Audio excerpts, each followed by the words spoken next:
You experienced really all of it. You experienced like going to your due date, you experienced going past your due date, having a breech baby, you experienced contractions, you were in the water, you were in the car, you were in the OR, you were in the elevator. I dilated. Yeah. Like you get on the elevator and it's broken. So that was the moment I've seen other women have. They unplug the bed, push you back. This part right here is the part that if I still had pain I needed to heal from. Like these are the wounds that just kind of hurt when I think about them. Also knowing that like if it doesn't happen that way, it's okay. Yeah. Because there can still be healing, there can still be bonding. Yeah. There's still positive, beautiful parts of our birth story. Like it's okay. I do also remember though, as things started to progress, I remember you were leaning over the birth ball and we were in your living room, and I remember looking at you and being like, how far are you willing to push this? Because I remember this moment too. We want to be realistic, but in the end it's y'all's experience and y'all's birth. Like I didn't ever want to make you feel like, okay, maybe we should pivot, because that's ultimately y'all's decision to make. But it was time to start really thinking about that. We needed to start like asking the hard questions. I will say, probably once you called the midwife and now things are changing, this is when I would say, things were definitely changing, and my maybe just like percentage of belief that we were going to make it to South Florida was starting to go down. Like I knew how I was feeling. And like when you were asking me like, how do you feel about getting in a car? Like I was trying to be really optimistic for like a little bit, but I did feel at that point like this actually might be labor. Like I don't know if we're gonna make it. There's not anything in that suitcase. Like our Airbnb is not booked. Like let me just actually like think about this for a second. And I was like really, that was like a pivotal moment of like wanting to be optimistic and being like, just make a run for it, Megan, you can freaking do it. And also being like, I kind of don't feel safe. Like, you know, like trying to figure out where my line was, because it's like I'm also in labor and not thinking clearly. So that was like kind of pivotal. And I remember being on the birth ball when you said this, like, this is one of my vivid memories. You know, if you've ever been in labor land, it's a very blurry place. But there's like little pockets of like memories that are highlighted. And just because we both, you know, in a hospital, sometimes they make quick decisions for you. And like, sometimes they take over, don't even read your birth plan or care about, you know, especially when things are progressing so quickly, there can't, you know, hospitals are in a terrible place, and that's a message I want to convey. Is we actually did end up having a very good experience. Well, did we had, you know, great nurses and things like that. So I'm not going to say it's all horrible, but you know, there are experiences, and people have traumatic experiences where they're very disrespected as well. And so I remember being like, Olivia, are you ready to freaking fight people? I remember asking you that. I being do like, remember asking that. like, because you're my girl. Like, you're the one. Like, Alex is there for me and he'll defend me, but he also doesn't speak the lingo. He doesn't know what's going to happen. Like, I've been in labor and delivery rooms. You have too. So I'm like, are you ready, girl? Like, I just wanted to like lock arms with you and be like, you ready to fight? Like, I literally said, I'm like, are you ready to freaking fight people, Olivia? And you're just like, help. I was in that moment being like, oh my gosh, of course I will, but am I mentally ready? I don't know. You're like, this day is changing for me too. Like, I mean, I can only imagine your emotional roller coaster, you know, having to defend a client, you know, going through all of this as well. So yeah, that was just, I just want to mention that because that was like one of the pockets of like main memories I have, is being like, are you ready to fight? Like, I think that's an option that I'm now considering. So I like need to know, like, you're there with me, which I did, of course. But yeah, in this moment, Alex is still packing our suitcases. So let's pause.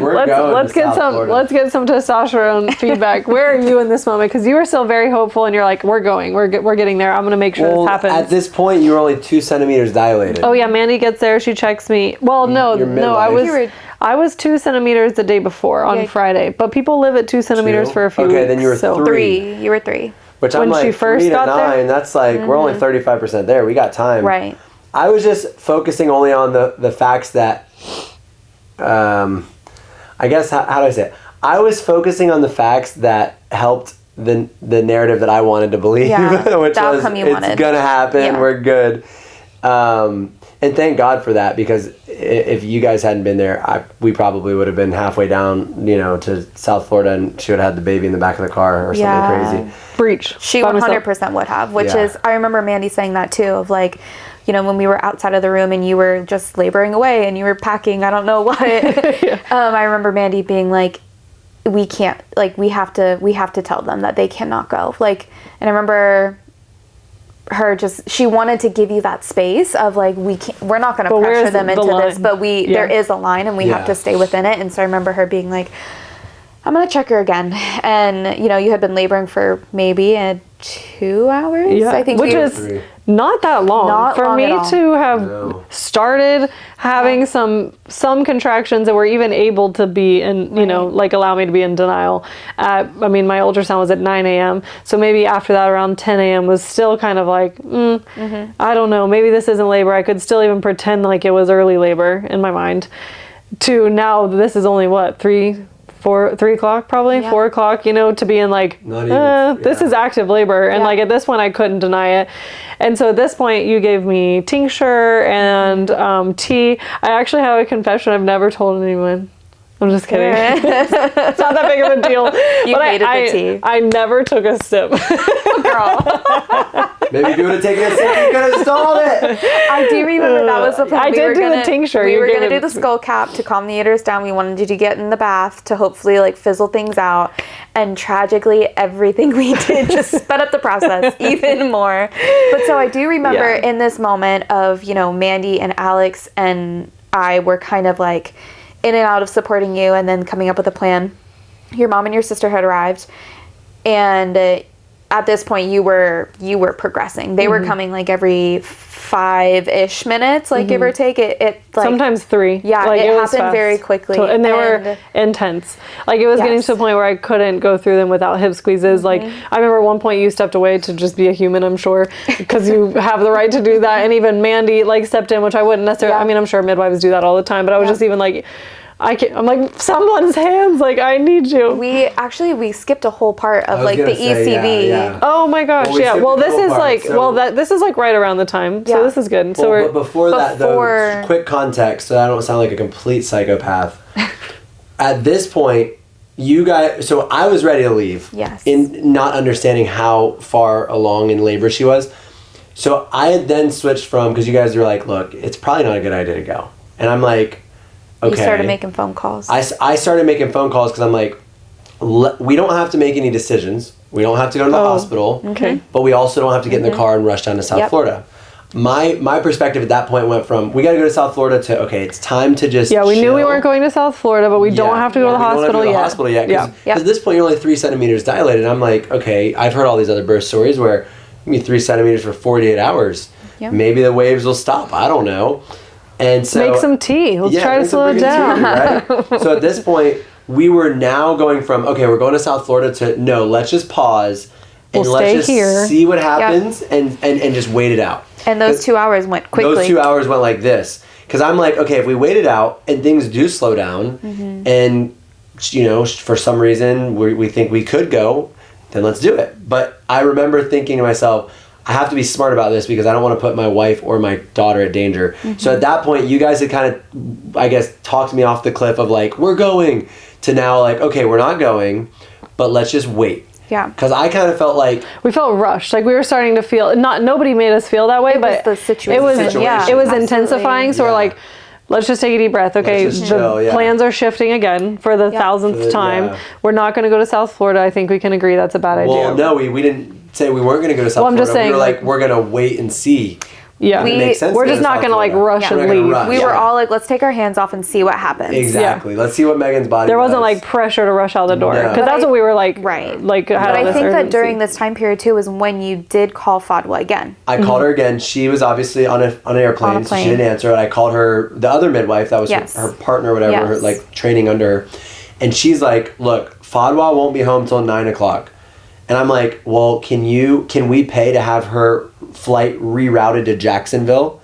Because that was my idea. I'm like, okay, if we can that was the new plan. I'm like, if we can wait until 9 p.m., because I found a flight where she would land at like 8:30 in Jacksonville instead of in South Florida. Because her layover was in Atlanta, which is only an hour flight. So we were going to switch her final leg from Atlanta to Jacksonville instead of to South Florida. And I think that she landed in Atlanta at like 5 or 6. What time was she? 5 or 6, and she would have been in Jax by like 8:30. Yes. But I remember we basically couldn't do anything until she had met her connecting flight. So we were waiting for her to land to get the confirmation that she would be okay with it. That she would even do it. But the second midwife was like, I'm sure she'll do it, just call her. Exactly. So we were waiting for chilling her to land. and Yeah. waiting It was out wild. the And then clock. that's when I got in the bath. And that's and when I it was got- like, and you know, there and was no turning you back. hear birth stories all the time where it's like, oh, I got in the water and it stalled. You also hear birth stories like, as soon as I hit the water, I relax. Yeah. So you just don't know how your body's going to respond. And again, last time I was checked a couple hours ago, it was 3 centimeters. So we're like, let's just get in the bath. I was trying to just chill out. And I'm just going to kind of go back to what I said in the beginning about my mindset and how difficult it was mentally, is I had always dreamed about being in the bath, in my bathroom with my affirmations on and like releasing and relaxing. But I was actually literally having to use every pelvic floor muscle I could ever imagine to resist labor, right. which is like tough physically, first of all.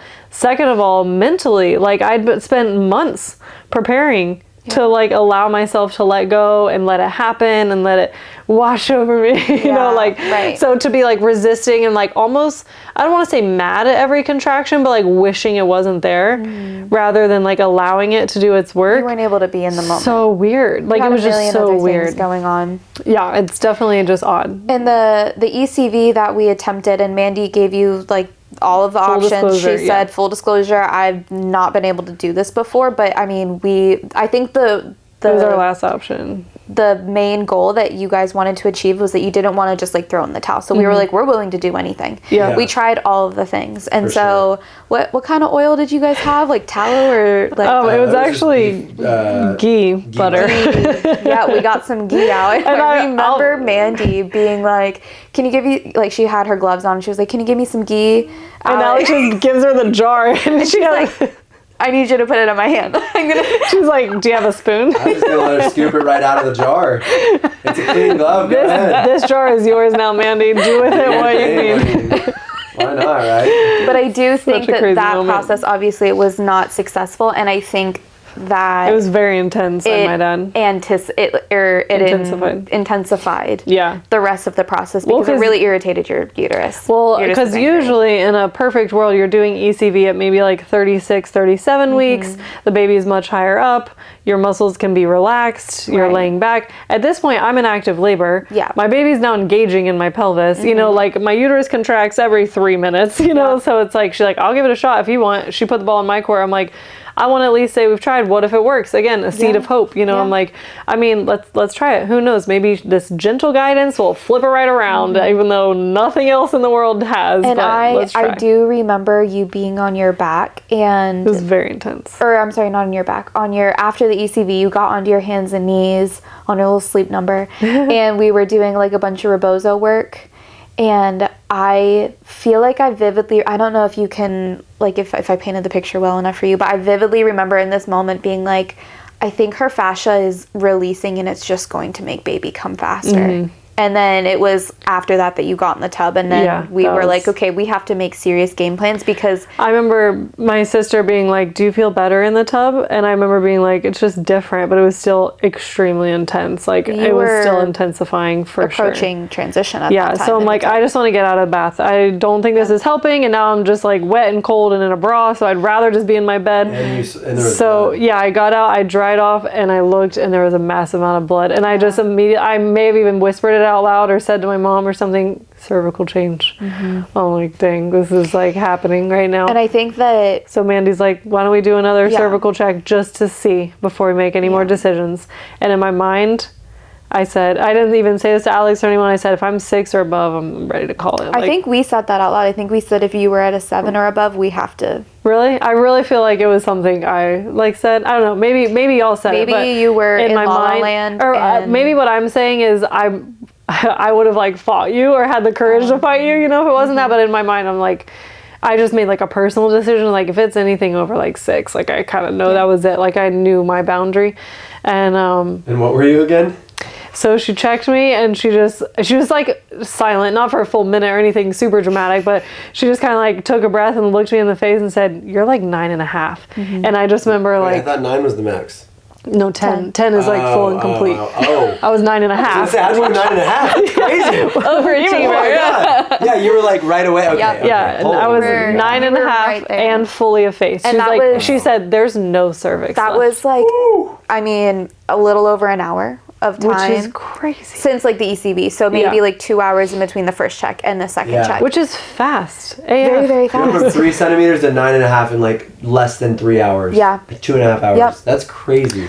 So then after that, like, I remember, I'm pretty sure it was you said, Megan, you need to get in the car. Yeah. And I didn't have the urge to push or anything at that exact moment, but I could definitely feel things were pretty intense. And we still have suitcases everywhere from thinking we're going to South Florida. So I'm like, well, let's finish packing up for the hospital then. And I don't remember if it was you or Mandy, you're like, don't pack anything. Please just go. Like, Mandy just get in the car. I think she had said it one time, and I think that you guys didn't hear it. And I pulled you aside and I said, Alex, we have to stop. We have to go now. Yeah. And I remember that was when the chaos started. Yeah, like, it was for you guys, like the emotional aspect. Well, again, it was the adrenaline again. That's you know what I mean? It's just kind of like zero chance of us having there was no more seeds of a hope. C-section, and we're just like, all right. And this is when now I was kind of in a primal like mode of like just trying to get through labor. Then I'd have to make a decision, but then I'm also just in my like body. And so that moment was like full of adrenaline, like, okay, now I got to get my crap together, like mentally and physically, and get 25 minutes away. Yes. To the hospital. But that's when it all kind of hit Alex emotionally, which I'll never forget. It was a very sensitive moment. You know, as a man, he's not like overly sensitive. And he like broke down and cried and hugged me. He's like, I'm so proud of you. I'm so sorry we have to do this. And I even apologized to you later after, you know, we had our baby and everything. I'm like, I'm so sorry in that moment. I don't necessarily feel like maybe I had to apologize, but like I couldn't even, like, I was like so focused on just getting myself to, not myself, but you know, just like getting myself together enough to be in a car and stuff and get to a hospital. Like, I couldn't even process like his emotions, my emotions. I'm like, I love you so much and I see you and I feel you, but we gotta go. Like, and I just couldn't even like have that moment with him, which was kind of disappointing, but like understandable, I would say. And so, yeah, we're just getting in the car. He's like, let me fill up my water bottle. Like, you know, it's just like hard to like go like, what do we do before we leave the house? I gotta like finish my, like, I remember putting on the most random shoes that I only wear to the beach and like putting those on. And even when I went to leave the hospital, I'm like, are these the only shoes I have? Like, why did I wear these? I like had on the most random, like, it was just so weird.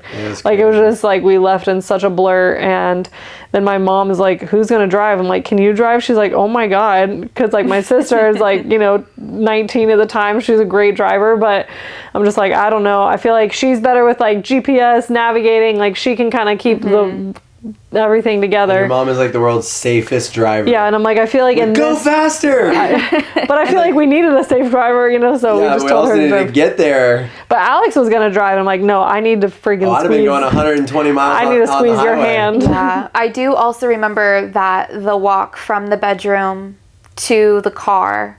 I remember Mandy and I heard your first involuntary push, and we looked at each other. And I remember we didn't even, there were no words exchanged. We just were like, back focus, get you in the car, get the door shut. We'll bring everything else to you. Like, just get there. Which I don't even like hardly remember. I think that's when I was like probably putting on my shoes.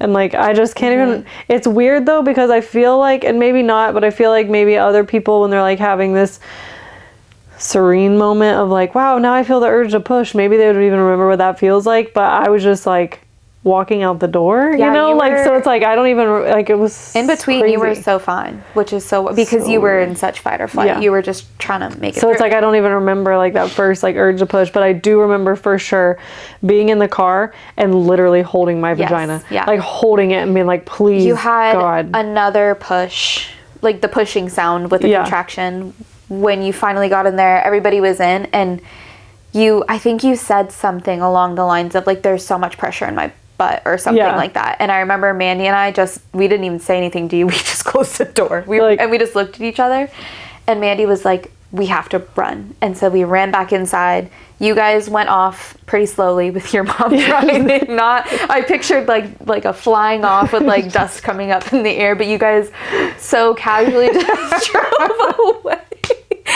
Her mom is a rule follower and does not like to break rules. I am like, Laura, go. She's like, I'm going 10 miles an hour. There might be kids in the street. And our street that we live on, if you go anything over 15 miles an hour, all the parents give you dirty looks. Because there are lots of children. There aren't a ton of kids, but go somewhere else. And then I do remember also, I remember like I was in my head realistically I'm like I have to go clean up, I have to go like get the laundry off of the ground from like the bathtub, I have to like put the birth tub back away, and then I was like, oh my gosh, she's literally a baby's about to fall out of her. We don't have time for any of this. I don't even remember if I locked your door, like now that I think about it. I think She's just now telling us this. Well, I mean, I thought I texted you and said lock the door, but I don't know. Maybe who knows? Maybe. Too fast. So then I remember you guys are getting in the car. We're driving up there. Mandy's on the phone with me, and she's like, "I need you to stay as close to me as possible," because she was really worried that you were gonna have the baby on the side of the road.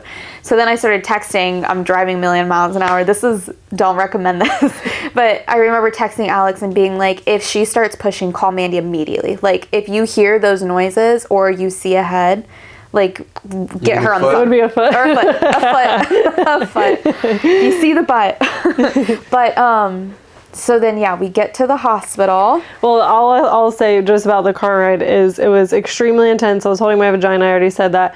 But trying to resist the urge to push is nearly impossible. Mm-hmm. Like, I don't know if maybe the first time mom is listening to this and wondering, like, what that's like, but it's the only way I've ever known how to describe it. I don't even know where I got this, is like trying to stop a sneeze.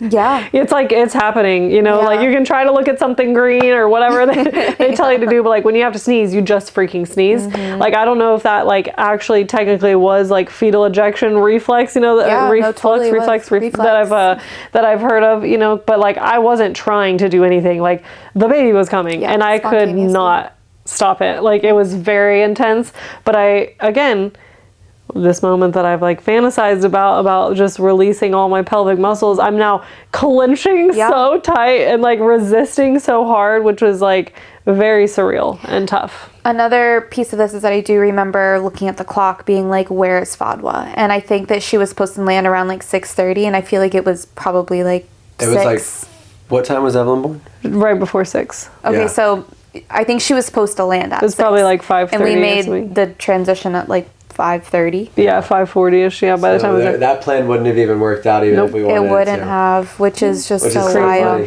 And so we pull up to the hospital, super hot, which I've actually, you know, I've helped. Super hot. I've helped moms like have babies at that hospital. Never wanted to be pulling up to it myself, so that was surreal in itself. We pull up. I'm walking into the labor and delivery unit. The way it's set up is extremely inconvenient. It's horrible. You literally have to take an elevator to the floor that you need. The first floor has nothing, not even a desk there. It's a sitting room.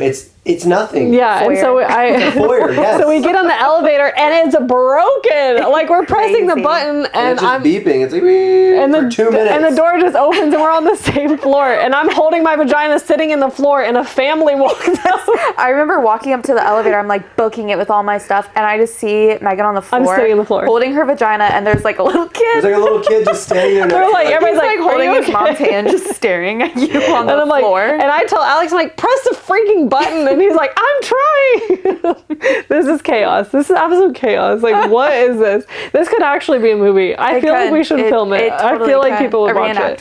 It's insane. But yeah, so finally we're moving up, which is great. There's not a wheelchair in sight or anything. I'm walking as I'm literally a baby is falling out. You were sprinting. You were making strides. How was I walking? That was my question. Yeah, you looked like you were floating on air too, like so easily, just walking with a baby hanging out. This is also a very inconvenient. You know, like we told them we were coming, and we're like pressing the button. No one is answering the door and allowing us back there. The OR should be prepped. Like I should walk in there. At least this is what I'm thinking. I'm just gonna walk right in there and have a baby. We're like pressing the button. No one is answering. No one's coming to the door. We're beating on the door now. I jumped over the desk and started banging on the window. This chick's on her phone playing Angry Birds or something. Wait, pause. I know the hospital now, and that's not the person who opens the door. She happens to be sitting on the other side of the door, but the actual button to allow us into the unit. What she was doing. But it is crazy in her defense, that in the labor and delivery unit, which is separate from the rest of the hospital, they. Anyway, that's a whole other tangent. But Alex is like, open the door. She's like, I didn't even know you were there. like banging on the door. Like this lady's like, what is going on? And so then I remember I walk all the way to the room. I had no shoes on because I was just going to my friend's house and she was in labor. And now he's the homeless person. And I also was wearing like a bralette, like tank top, and not that it should even matter, but like being in the home birth community and then going to transfers, people already look at you funny. Yeah. And I was like, great, now I'm the hippie chick that's wearing a bra and no shoes in the hospital. So I called Amberly, who is the photographer, and I'm like, hey, meet us up there now, because I had kept her in the loop the whole time of like when to come. And, you know, obviously it changed so many times. So I was like, this is the last plan. Meet me in the hospital. Bring shoes. And I said, bring me shoes and bring me something besides this bra. And she did. And so I remember by the time I had the camera and I had made it back, you guys had made it through. And by the time I had made it back, you guys were gone. Mm-hmm. It happened so fast. Once you finally got in, I remember so quick. I climbed into the hospital bed, and I'll never forget, they were getting out like the continuous fetal monitor, like to like wrap around my belly to check on me. And I'm like, you don't understand. Like, I know my fate right now. Just roll me back. She's like, well, we just need to check on things. And I'm literally like, I'm about to push this baby out. And she's like, well, I need to check you. And I remember I actually had my legs crossed. I'm like, don't check me. Don't do it, because I was so tense and like trying to keep her in so hard that I'm like, if I relax and let you do a cervical check and even like peek my legs open right now, there will be a baby, you know? And like no one there was comfortable delivering my baby. And I even have said before, if anyone, whether it was my midwife, the OB hospitalist that was there, if anyone would have been like, we can try, or give it one good push, let's see what happened. Like, if I had one glimmer of like, maybe, I was there. Like, I could have done it. I know I could have, if it was God's will, and she would have safely been delivered. I physically was like, could have, because I was there. She was coming out. There. But she was like, okay, I need to check you. And so I'm like, hold on, after this very intense contraction, because I'm going to push if I open my legs by accident. And I opened my legs finally after the contraction. She checked me and she said, oh, that's your bag of waters, which still hadn't broken, which is kind of crazy. And she was like, we have to go now. And I'm like, yeah, that's what I was trying to tell you. And so that was the moment I've seen other women have. They unplug the bed, push you back. And I just remember I really wanted to be awake, because I knew things were happening fast, and I didn't think we had time for an epidural, but I was like hoping that I could enjoy that moment with my husband, enjoy, quote unquote, or at least be somewhat present. And they're like, no, I think we're gonna have to put you out. And I remember that anesthesiologist like, hi, I'm introducing myself before, you know, he's literally about to make all these decisions for me and take care of me. And I'm like, please give me an epidural, please, please, please, I want to be awake, please give me an epidural. And he was like, we'll see what we can do, let's check everything out. And I like asked him like 17 times, and he's like, okay, we'll see. And I like kind of knew, I'm like, these people, I don't think they're gonna do that for me, which it was pretty much impossible, so I don't blame them. But I remember going through the doors of the OR into the surgery room, and they were just asking me like 1700 questions. Do you have any allergies? You know. And I also remember, just to back up a little bit, you know, going into a hospital, if I knew I was going to a hospital, I would have a very clear list of what I did and didn't want when it came to me and my daughter and medications and different, you know, decisions you're able to make with the placenta and like all this different stuff. And I didn't have any of that written down anywhere, because you guys were all on the same page and probably had it charted somewhere. So I remember telling my sister to get out her phone, I'm like, tell them not to do this, make sure they don't do that. I would love if they could delay the cord clamping, like all the different things I knew I wanted. I was just like, I hate the eye goop. That's like one of my things. I'm like, don't put the eye goop on. I'm like, if they do these things, like, please. I just was like brain dumping while I'm literally have the urge to push in the back seat. I'm like also trying to articulate my birth plan, which was also crazy. But anyways, so they're wheeling me back super fast, ask me all these questions. I'm trying to articulate all of that, ask where that list was. And they just said, sign here to consent to a C-section. That's like one of the last things I remember. I went, sign my name, and like, that was pretty much it. They're like, now crawl over onto this table. I'm like, these people clearly don't understand. No, Like, how am I supposed to do anything right now? I need y'all to put me on a stretcher. Alex wasn't back with you in any of this. He was sitting outside, right? I was in the hallway. Originally, I was thinking, because I know the husband has to sit outside while they prep you for surgery, and everything was just happening so fast. I'm sure someone said, he was like scrubbed up. He was in his suit and everything. Waiting. But he wasn't going to be able to be with me because I was going under general anesthesia. And so they were like, no, you're going to have to go under general. They put me on the table, and that was it. All I can remember is like, once I knew for sure the plan was general anesthesia, I've had my wisdom teeth removed, and I remember it's like you blink and then you're awake again. It's like the craziest feeling, because I don't know, I always thought it'd be like you feel like you went to sleep and like have a dream or something, but it's literally like a blink, and then it's just like you're an hour later or however long. And so that's what happened. I blinked and I woke up and I saw my daughter, and that was it. And what was that like? yeah, this moment is kind of just like, you know, it's special, but crazy at the same time. I'm really grateful that when I opened my eyes, I saw Alex standing over her. That's like, I mean, I wish I could like have someone paint that for me, you know, because it was like not the moment I always envisioned at all. But I remember you're just like standing over Evelyn and you're just like, I'm your dad, hi. And she's like, not crying or anything, just like looking up at you, so alert and awake and healthy. And I was just like, I felt like terrible. You know, my teeth are chattering, my jaw is tight. It was like really intense. I was like, you know, you get like the shakes and like all this adrenaline, especially after anesthesia and being cut open. And I found out later I got like fentanyl as the pain medication, like all these decisions that I didn't get to make that I, you know, I mean, whatever, they did the best they can. They took care of, you know, they took care of me, but I was just like, wow, that's very different than a natural home birth. You know, once I literally made them come to my room and list every medication I got, what type of antibiotics, like I wanted to hear my own chart. Like I felt so uninvolved in my own care, which was like very different, obviously, than like I always wanted. I feel like at least maybe if it, which I didn't want this, but if it was a planned C-section or something, you know, you can at least be like, oh, can we do this? Or there's like gentle belly births, or there's all these decisions you still can make. But it was like, it happened to me in a way, you know, which was kind of, you know, surreal. But yeah, I opened my eyes and Evelyn was there and Alex is healthy. And I'm really grateful looking back. I feel like that was a real God moment, like his grace, that like no one else was holding her or something. Like it wasn't like a nurse, like, you know, or something where I'm like, who has my baby right now, you know, like, so I'm really glad like it was him and Evelyn. He wasn't even supposed to be allowed in the recovery room, but he was. Oh, I made my way in there. Yeah. As soon as the baby cried, I remember standing in the hallway with Alex and he just took off. He didn't even say like, I'm gonna go in there or anything. He just walked in. Yeah. I don't even know if you asked for permission. You just No. Well, you knew I that started you needed to walk to be into there. the operating room and then they're like, you can't be in here. So I'm like, all right. And I'm just like looking through the window, like staring at them, like watching everything. And they're just like, dude, this guy is so crazy.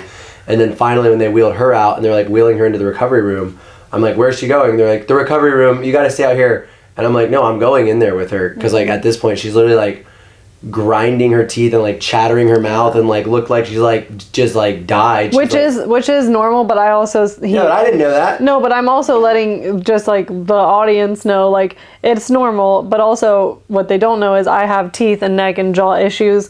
The fact like I have to wear special like retainers to make sure I don't like grind my teeth because it messes with me in a lot of different ways. So he knows like, no, this is terrible. Like it's not just, even if it's normal, like he's like, she needs gauze or something to like stop her teeth from grinding. So you're able to like advocate for me very heavily, which was a blessing. Yeah, that was amazing. And you just like went into full blown like Papa Bear in that moment. Like nothing else mattered, which is the way it's supposed to be. Yeah. I mean, and they're like, this is why we try to tell people you can't come back here because it's scary. I'm like, I don't care. I was like, I'm taking care of my wife. I'm advocating for her. Yeah. Right. But yeah, so that was great that I saw them together. That was really special in its own way. Not the special I wanted, but at least take what life will give you. At least, you know, it wasn't traumatic. I won't say. I saw them together, which was good. And then I'll never forget the nurse is like, do you want to try to breastfeed? I'm literally like, breastfeed? Like, what? Like, I was on a whole nother planet, which I know is obviously extremely important very soon and for her blood sugar and colostrum and all these things, but I was just like, I could barely open my eyes. And like this part right here is the part that if I still had pain I needed to heal from. Like these are the wounds that just kind of hurt when I think about them. It's like, it's not that I didn't want to breastfeed her. Of course I did. I wanted to, but I also felt like physically, like how would I even comprehend that right now? You were like on drugs. It was supposed to, I mean, I felt insane. You were like loopy. I could barely even open my eyes. Like everything was blurry. I'm just like, what just happened? Like was drugged up. And you know, I didn't even have, like, I got these special bras to wear in the pool that would be pretty for pictures, you know, and I'm just like lifting up my shirt, like, how do I even get her to my boob? Where is my boob right now? Like, I don't even know. So that was just kind of like crazy. But then we were back in our room and we just kind of took a deep breath. And breastfeeding was painful mostly because I was just drugged up, you know, and like feeling crazy. And I'm sure breastfeeding is painful for the first time anyways, but it was just kind of like not the serene moment at all I had ever pictured. And, but yeah, I mean, after that, I feel like we were more at peace. Not at peace, but it was done. Yeah. And we were there. And it was quiet. It was fine. And she was safe. Yeah. And that's all that really mattered in the end, you know. That was it. Yeah. Well, so now, you know, shifting from like the pregnancy, the labor and delivery to now being postpartum, your daughter's finally here. You now are, like you said, having to learn how to breastfeed. You're having to recover. You're like, you know, detoxing all of the meds out of your system. You can't go home for 3 days, right? You went home on the 3rd day. Yeah. Actually, we went home pretty quickly. So that was the 23rd. Then we were in the hospital all day on Christmas Eve, and then we went home Christmas Day. Yeah. So it was actually like 36 hours. Yeah. It was pretty quick. Which was a blessing. And that's what I did want to mention. And maybe even, you know, to people that, I mean, like don't want to be in the hospital, like I didn't. It is possible to have like a positive experience, even though there's portions of it I wouldn't necessarily choose, and you know, all the craziness aside, my nurses were so kind. They were. Every decision, like everything, I was like, please can we do this? Please can you keep her in my room? Please can we not do that? You know, they respected. Yeah. They really did. So it is possible. I know not many people, not everyone gets that luxury, and there are other, you know, ways people are disrespected, so I have empathy for them, but I do want to say it is possible, and like doesn't have to be so scary. You know, some people have a fear of the hospital, which I mean, I got over my fear of the hospital. Yeah, and with all the needles. I used to have insane amount of anxiety, and I'm not an anxious person. I couldn't even be around a needle. If she was getting a needle before this, I would almost pass out. And now I watched her get her blood drawn the other day for our current pregnancy.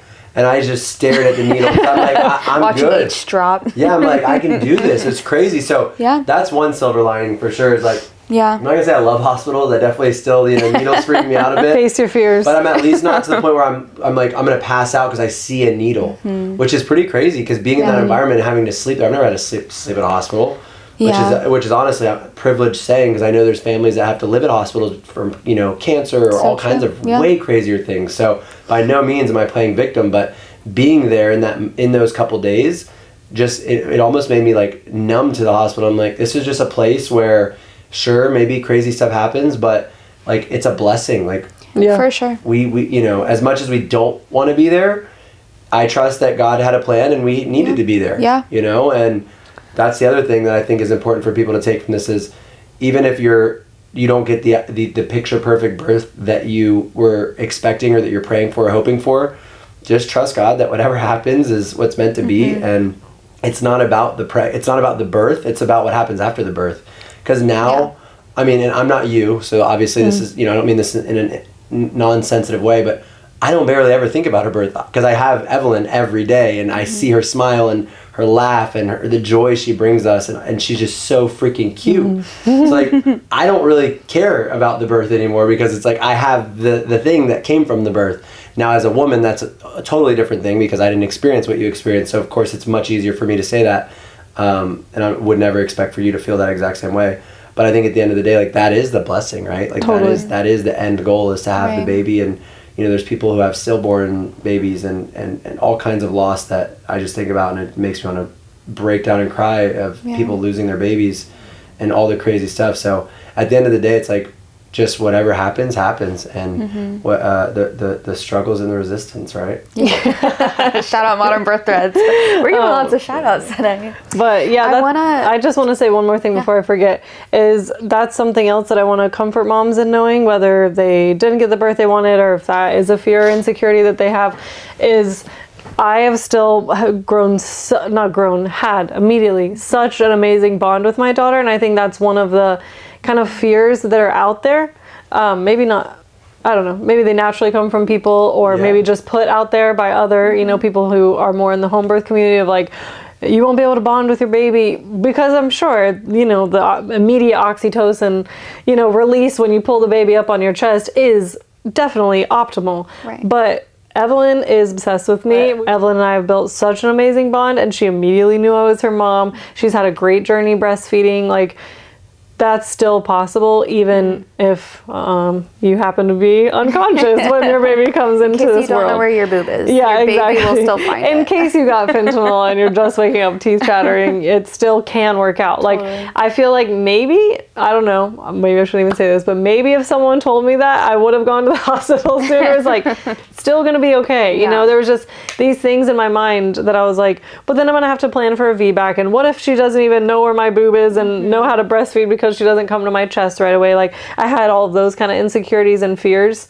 you know, pretty subconsciously. I wasn't actively thinking about all those things, but like, those are things that are so glorified in a good way because of home birth. That I was like, what if I don't get any of that if she's born via C-section? And I did. I got it all. You know, it's like, it is possible. You know, I maybe just comfort moms in knowing that. But I would say also it's not about, it's partially about what happens right at the birth, but I think what's more important is how you show up as a mom after the birth. Because at the end of the day, I mean, yeah, your baby I'm sure it's proven, is going to have that feeling of connection in that instant moment if you do get the skin to skin and all those amazing things that of course everybody wants. But I think what they really feel is how you show up every single day in the middle of the night when you don't feel like waking up, or like all of those things. And I saw you walk that out in such a beautiful way where I'm just like, I'm a horrible person. How is she so good and empathetic and nice? And like, she just went through all of this, and I'm just like, you know, barely even waking up in the middle of the night, like, what's going on? And you're just like doing everything while healing from surgery. From surgery. So I think that's really important to take away, is it's how you show up after the birth that I think really solidifies the relationship. I think you can have a better or worse maybe start, right? But it's not about how you start. It ain't how you start, it's how you finish. Yeah. Put that on a t-shirt. I think a song is that actually. I still have the song. Okay. Hey, hi. Okay, chill. Well, I do think that what you said, Alex, is so true. Just, you know, obviously it's quote unquote easier to recover from a vaginal birth. It's just, it sets the mom back so much, physically speaking, with a C-section, but it doesn't mean it's impossible. And those fears kind of take over, and then your brain just starts like going a million miles a minute in all the negative ways. And it's understandably so. That's totally valid, because what you're experiencing is so crazy, especially when that was not, it was the exact opposite of what you wanted. But what you're saying is so true. It's the way that you show up after that. You know, you experienced really all of it. You experienced like going to your due date, you experienced going past your due date, having a breech baby, you experienced contractions, you were in the water, you were in the car, you were in the OR, you were in the elevator. I dilated. Like dilated all the way, felt the urge to push, which honestly, now looking back, just to kind of reflect, those were the blessings, even though that made it so chaotic and so intense. And like, when, this is why I even mentioned in the beginning, like when I tell people, they're just kind of like, oh, like, wow, you know, like there's so much to the story. But that really, like, feel like those seeds of hope I kept referring to, and like getting me to the next moment. Some of my goals, besides having a vaginal birth, like besides that singular goal, you know, I wanted to feel labor. Like even from my mom telling me when she was a little girl that she felt labor with me, she didn't have an epidural, like that's something I wanted, was to feel labor. I wanted to feel those waves of pressure and you know, the intensity everyone talks about, feeling the urge to push, like feeling that my body could do these things, you know, like that's what I wanted. I wanted to master the mindset and like feel it and do it and like be there and be present, and like all of that I was able to do. You know what I mean? You checked a lot of things off of your checklist. So even though it was, like you said, the exact opposite of what I wanted, I feel like because we were in the driver's seat and we were still able to try our best to prioritize our birth plan, the main things I actually wanted to experience were prioritized, even though it was in a way that no one ever could have expected or planned for. Like I wouldn't have written that story myself, but it actually ended up being the blessing, you know, which was pretty cool. Like looking back, like it was like I still feel I don't want to say fulfilled, you know, but like portions of it I do feel like fulfilled, because now that I'm pregnant, going into another labor, I'm super grateful I didn't just go to a hospital and have a voluntary C-section, even though in some ways that would have been the easier route. But now I would have still had like this huge question mark of how my body would respond in labor. Now I know it's possible for me to have a fast labor. I know that I can get through really intense pain. Like I've at least walked through that. So like that, even though some people would be like, that's insane, why did even a midwife let you do that? Or, you know, like people ask me all kinds of questions. I'm grateful that I was able to decide that and in control, because now that has blessed me and set me up for success in the future, even though it's kind of wild. Yeah. I mean, it was wild, but it was still, a beautiful experience. Yeah, you know, you still should be incredibly proud of your body and of your daughter for also being on that journey. You know, she, so resilient. who knows what was going on in her little brain. An ECV. It's like, what is going on? Oh, I feel like I'm in a washing machine. She was like, I'm just trying to find my way out of here. She didn't move much, so it wasn't quite washing machine style. But I'm just kidding. what would be kind of like, to wrap everything together, to add the pretty bow on top, what would be, I want to hear from both of you, your perspectives of what your main lesson was, and then one piece of advice. Well, Are there any that stand out compared to others? I mean, I know my main lesson. Get a 36-week ultrasound. That is the number one lesson that I would tell anybody. I remember this girl on Instagram like posted she was having a natural home birth and she was like around 36 weeks or something like that. And she's like, you know, posting on her story like, you know, give me all the tips, blah, blah. I literally messaged her, I was like, get a 36-week ultrasound. She's like, this guy's aggressive. This guy is. Who's this creep? I'm just like, of course I like gave her context. I like sent her a voice memo and I was like, hey, you know, here's what happened with us, blah, blah, blah. And I'm just like, if I could do anything differently, that's the one thing I would. And who knows, maybe that wouldn't have even changed the outcome. It's true, yeah. We don't know. But I do think what you're saying is like not to demonize the ultrasounds. Yeah. It's okay to shift a little bit. It's okay to shift a little bit, especially if like Megan felt this urge to get one at 36 weeks and I was also logical.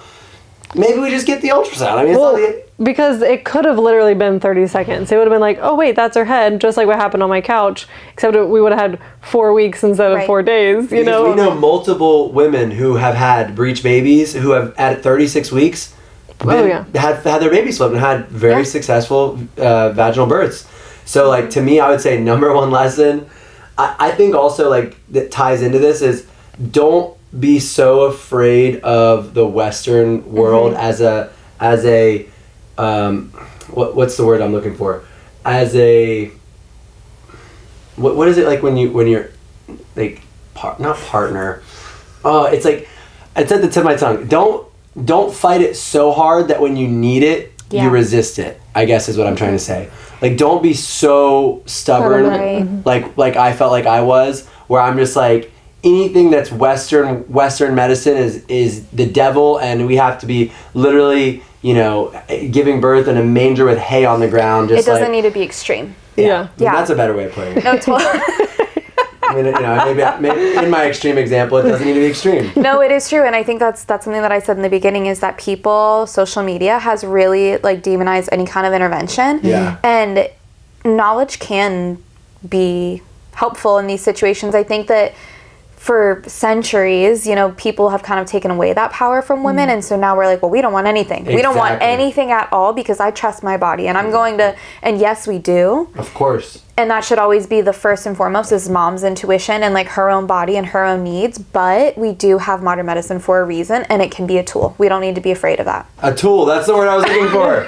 Not an aid, like it's a tool. You said a partner, it helps, right? It's a tool. Not something that we have to fully rely on, but it's a tool in our tool belt. And maybe sometimes we use it if we need to. Yeah. I mean, but if I don't need a hammer and I need a screwdriver, I'm not going to go for the screwdriver. You know, you don't have to go for it, but if you need it, maybe use it. You have to add a testosterone example, a very manly example of that tools. The two tools. Okay, you don't need red nail polish, you need blue nail. Actually, no, nail polish is toxic. Don't wear nail polish. Okay, anyways. What would be, do you want to do your... Yeah, you do yours so we can flip. Your lesson? I don't know about lesson. Like, I guess I kind of just maybe mentioned it is prepare for all of the scenarios. I actually remember reading a book. I think it was Birth Without Fear. Was the book that I read. Well, because I read a bunch, so I'm like trying to remember which one. And she had a section on C-sections, or a chapter on C-sections, and I remember almost skipping over it. And then she even said, even if this is what you're planning for, you never know, why don't you just listen to the chapter? And I'm like, I mean, I just like learning about birth in general. Yeah. I've been in the OR seeing other friends of mine have C-sections and things, so I'm like, yeah, I'll listen to the chapter. But I still wasn't like seriously thinking about it, which is fine. I mean, you know. You didn't know. No, I had no idea. I told you to skip that chapter. I was probably No. chapter. No, but I just mean, like, it's okay to learn about it. Like, I was trying to, like, should I even go there in my mind? Because, you know, there's all of this, you know, if you think about it, it happens kind of thing. Not only about, like, surgery and C-sections and birth, but just in general, you know, like with... Law of attraction. Law of attraction, yeah. And, you know, like, any thoughts you allow in your mind, like, what you'll attract, which I'm sure has some truth to it in essence. But at the same time, it's okay to prepare for all options. It's okay to read the chapter and, like, know I should have a plan. I mean, I told my sister to make the list because I knew what options were going to have to be, you know, any decisions would have to be made in the hospital. If I didn't know any of that, you know, there's certain things that would have happened that maybe I was uncomfortable with. So I think it's important to just plan for all of your options, talk through all of your options, plan for if you do or don't want that to happen, you know, like whatever that is, whether it's specifically C-section or whatever the case may be. I think it's just good to have a plan, know your plan, know what you're comfortable with, and then communicate that. And like, as far as giving a tip, that's really what I was reflecting on most before this, is just like the importance of a birth team. And I feel like it's talked about a lot, but like, first of all, like having your partner or husband or boyfriend, whoever, like really on the same page as you. And I'm just very blessed, so huge shout out to you, that you were willing to learn and like open to learning and like hungry for knowledge and like asking the questions and very involved. Maybe someone's partner isn't like that, but I would encourage them like to maybe read a birth story, like maybe just talk through what could or couldn't happen or what you want to happen, or like pull the questions out of them. You know, that if they're like, well, what's it going to look like? What's it going to be like? Because if he had no idea, like and then we ended up on this different planet, you know, it's like he would have just not known anything. So at least he knew what we wanted, so that when what we didn't want was happening, we could pivot together. And then same with a doula. I know I've told you, and I think we talked about this in our other podcast we recorded, but like, I think a doula is very like romanticized a lot. And like, I feel like maybe even people feel like it's just like you show up to like put on essential oils and, you know, like maybe do some hip squeezes and offer physical support. And I knew that too, but I knew like some emotional support would be necessary if like there's a hard moment, you know, you're trying to get through a contraction, like you can do this. Like I knew there would be a level of emotional support, but I mean, even someone that we just listened to their birth story recently, she had a beautiful home birth that was very successful vaginally and everything, but it was very different than what she imagined, you know, just what she had to walk through mentally and some different challenges that came up in her home space.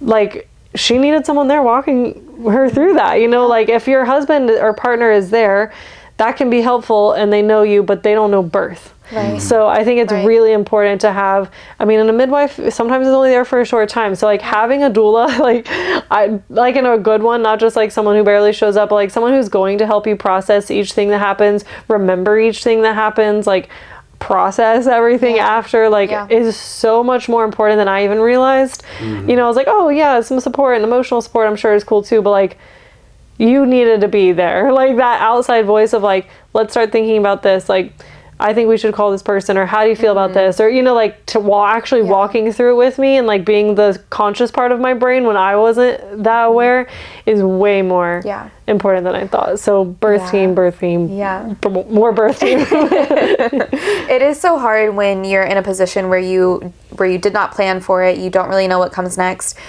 In general, I would say that that's the case for birth in general. But then, of course, it can get way more extreme. And then you need a doula even more. You need a hand to hold even more. And the whole point of that is for them to ask you guys what you are and are not comfortable with. Because then you are making the educated decision and not feeling alone in the midst of all of it, you know. And a doula in this case was obviously important for like continuity of care. We weren't able to be back with you after the case, but then like being able to piece everything together after like you guys had come home and, you know, just recapping everything, because there is so much, you know. Yeah. It is very, very big part. Alex, what is your one piece of advice that you would give to people? Besides the ultrasound. Was the ultrasound? What was the 2 questions again? Your lesson. What was it? Okay, I think you gave your piece of advice is get a late pregnancy ultrasound. Advice? Well, yeah, that's your tip that you would give people. So what's your overarching lesson? What did you learn? What did I learn? Oh, that's it. That's a good question. Now that is what I learned throughout the entire process is, I think just no matter how much we want something to happen, our wants and desires, while aligning with our thoughts and putting our body in a state of relaxation, is important. I really think it just goes to show that there's billions and billions of humans that have been birthed over centuries, and every single birth has been completely different in so many different ways. Even though there's common themes and common threads, it's like every single birth is different. And I think going back to the birth team, that's important, because it's a constant. Yeah, without a solid birth team, that roller coaster of emotions would have been. I mean, I think about how crazy it was with having Olivia as our doula and Modern Midwives as our midwives, but I can't even imagine how crazy it would have been just the 2 of us. I mean, we probably would have been screwed. We probably would have been on the side of the road having a baby. Or also not only, I mean, because we would have had some sort of healthcare provider, but even I feel like listening to people talk about traumatic births now, I feel like I from day one in the hospital, like right after, I never felt like the spirit of trauma. Even though it was crazy and chaotic and there were moments I was like, whoa, that's a lot to process.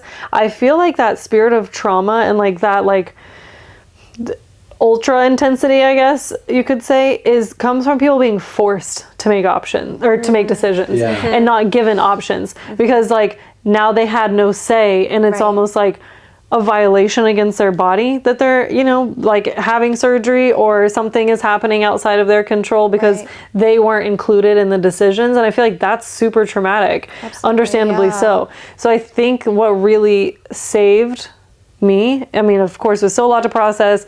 I cried many times, and like there's a lot to process. Every time I saw a birth after that, I'm just like thought about the birth I didn't want. Like there were still things I needed healing from, and like lots of wounds. But what made it not traumatic and like almost like intrusive maybe feeling is that I was in control. We were in control. We were given the option, and like we even said in the very beginning, we were able to take full responsibility because we were like, we tried everything. We were a part of the whole process. So I think that, goes back to the birth team and kind of what we're saying as well. It's like who you're walking through it with matters so much more than just like who happens to be your doctor or whatever, because they may or may not make decisions for you. Like there's a lot of things that could happen, whether things go according to plan or not, Right, yeah. So. I mean, every birth is different, and if you put a one-size-fits-all label on birth, I think that's where that trauma that you're talking about comes from with a lot of people, is because they were forced into doing things that they maybe didn't want to do or that they didn't understand, and then they have to walk through that afterwards without even fully making informed decisions through the birthing process. So while what you're saying kind of contradicts what I'm saying, but it also brings it together, I'm saying you don't have any control, because your body is your body, and it's going to do mostly what it wants to do, other than you having, factors that you can play into. At least having say is important. Exactly. But then what you're saying is like having say in that process and being a decision maker in that process is such a blessing and is so important. And so, yeah, I mean, to kind of wrap it up, I would say having the right team is key. Educating yourself and just releasing I guess letting go of that overly romanticized picture or video that you see on social media of the birth pool with the lights and the this and the that.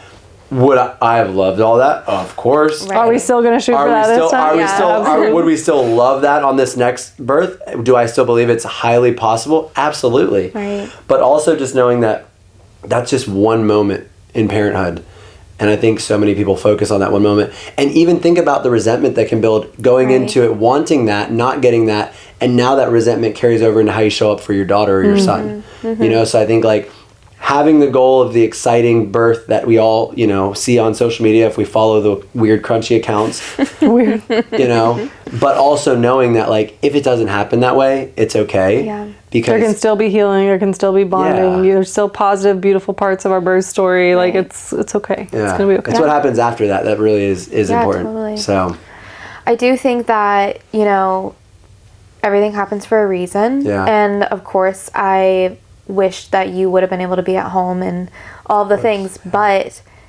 if there's anybody that was able to handle what you went through, it was you guys. You guys did not, you know, give up on each other through any of the process. You knew that you needed to do whatever it took to get your baby out safely and happily. And now I feel like, in my opinion, the lesson that you guys have learned is that you're going to be able to bless so many people with y'all's testimony, because it's just a true testament of what grace is and how you can help people see the silver lining even throughout the hard, you know, because you guys didn't sink. You guys went through a storm, but you didn't sink. And I think that you see that so clearly in your daughter's face every single day. And you know that it's still possible and out there. And so you're allowing that to heal you now before you go down your next experience. Well, it's crazy you said that, because two last things I want to just include in this. First, in response to what you just said, is I actually wrote myself birth affirmations. You know, you can get the cards and there's the audios that are pre-recorded. This is not something anybody told me to do, but like I just kind of felt led one day. I think you were at an appointment or something. It was like when I was in my oxytocin bubble preparing for labor, I'm like, I want to like create my own affirmations and like read them to myself. And I'm kind of weird. I don't know if some people probably be like, okay, I would never do that. But I recorded myself reading them, just like I listened to Anya with the beautiful Australian accent. Yes. With the beautiful accent. Like She's got a great accent. I also may want to hear my own voice reading my own like things that are in my own mind and spirit. Yeah. And I was like, is my whole birth team going to hear this? Maybe I'll only listen to it in my AirPods. I don't know. But I'm just joking about it. So I knew it was kind of unique, but I felt very led randomly to do this one day. And I wrote out these affirmations, and I just wrote out a few, and then I just kept writing. And one of the ones that God put so heavy on my heart, I wrote, I could probably even pull it up, but I won't, is your birth story is going to bless so many people in the birth community. And as I was writing that, of course, before any of this craziness happened, it was like more like around my due date. I was thinking it's going to be so perfect and glorious, and the walk in the park is going to inspire so many people.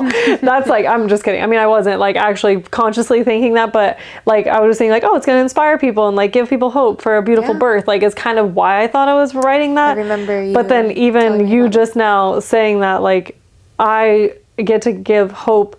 And I mean, I pray, you know, connection and relatability to like a whole different group of women that I never would have expected. And it's crazy that God had put that like on my heart without knowing, me even knowing the meaning of that, which was kind of crazy. So that's kind of cool. But also the last thing I want to mention that we were just talking about before we recorded is like, because I've had this thought too, is like, because I was very much a preparer. I feel like some people just are blissfully ignorant. But I'm like, I want to read every book. I want to like finish everything on my nesting checklist and all 7 of my nesting checklists. And like, I was very like well thought out about a lot of things and just did all the things. You're like, hey, maybe you should order these herbs. I'm like, okay, they're on the way to my house right now. You're like, okay. And then you're like, oh, you should maybe like check out a pelvic floor therapist. Some people enjoy it. I'm like, okay, booked my appointment. You're like, oh my God, like you literally do everything. So I had this moment after all the craziness as I was healing and processing where I'm like, was all of that pointless? Like if I was going to have a C-section anyways, I could have just saved a lot of money and time and energy.